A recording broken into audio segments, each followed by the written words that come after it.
The xenobiology class at the Galactic Academy had been studying humans for 3 standard cycles. Professor Zixthar was quite confident her students now had a firm grasp on this new, peculiar species. As we've established, the professor clicked her mandibles, humans possess an extremely sensitive nervous system. Their pain receptors are among the most developed known. This is why they wear protective clothing, avoid extreme temperatures, and have developed such extensive medical technology. Priyal, a Vauxian student with crystalline skin, raised a tendril. Professor, if they're so pain-sensitive, how did they survive on a death world? An excellent question, Zixthar replied. They evolved elaborate avoidance behaviors and tool use precisely asterisk because asterisk of this sensitivity.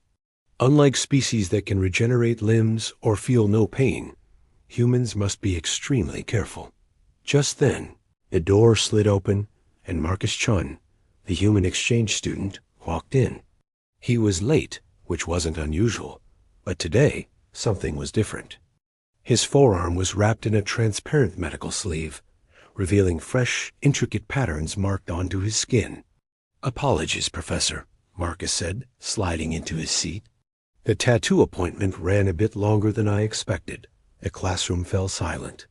Every alien eye, stalk, and sensory organ was fixed on the human's arm.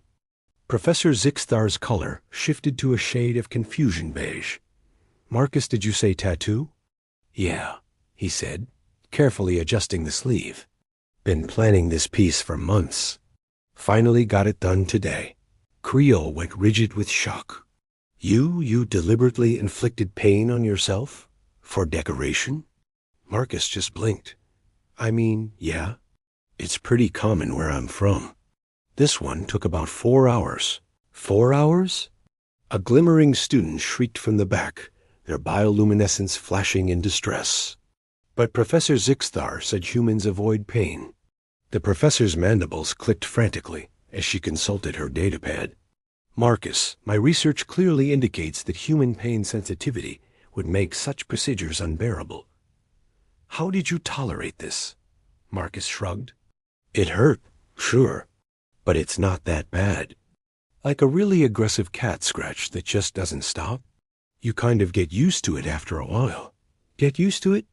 Creel hovered closer, examining the tattoo with a mix of horror and fascination. "The research says a human's pain response triggers immediate withdrawal reflexes." "Oh, we can override those," Marcus said casually. "Mind over matter and all that. Plus, the endorphin rush afterward is pretty nice." Professor Zixthar was now scrolling rapidly through her notes, her academic confidence crumbling with every passing second.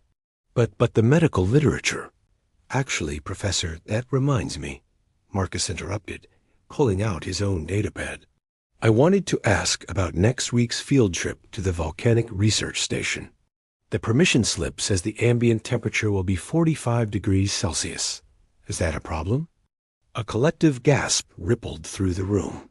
"Marcus," the professor said slowly, "that temperature would cause significant discomfort to human tissue. We were planning to have you observe remotely." "Nah, I'll be fine. I'm from Arizona. We hit 47 degrees in the summer. You just have to stay hydrated." He kept scrolling. "Oh, and the low-gravity cave exploration next month? Sign me up for that too." A tiny Pipkin student squeaked from her desk. "But won't the microgravity cause severe nausea?" "Our texts say your inner ear is extremely sensitive. Some people get motion sick." "Yeah, I don't though. I've been skydiving, deep-sea diving, all that stuff. It's fun." A classroom erupted into chaos. Students were frantically checking their datapads, comparing notes, realizing that everything they'd learned about humans was suddenly in question. Professor Zixthar held up a limb for silence. "Marcus, I need to understand. We've operated under the assumption that humans avoid pain and physical stress due to sensitivity. But you're describing voluntary exposure to significant discomfort." Marcus thought for a moment.